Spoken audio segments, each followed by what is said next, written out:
ஸ்ரீ சாமி கார்ஸ் நடத்தும் மாபெரும் யூஸ்டு கார் மேளா. இடம் ஸ்ரீ லட்சுமி நாராயணன் மகால் வளாகம், கோவை.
வங்கக்கடலில் தெற்கு ஆந்திரா வட தமிழக கடற்கரையில் நிலவிய ஆழ்ந்த காற்றழுத்த தாழ்வு பகுதி வலுவிழந்தது என இந்திய ஆய்வு மையம் தகவல் வெளியிட்டிருக்கிறது.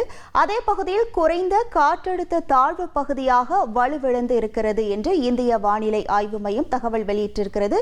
இதனால் கடலோர ஆந்திர பிரதேசத்தில் இன்று கனமழைக்கு வாய்ப்பு இருப்பதாகவும் தகவல் வெளியிடப்பட்டிருக்கிறது. ஸ்ரீ சாமி கார்ஸ் நடத்தும் மாபெரும் யூஸ்டு கார் மேளா. இடம் ஸ்ரீ லட்சுமி நாராயணன் மகால் வளாகம், கோவை.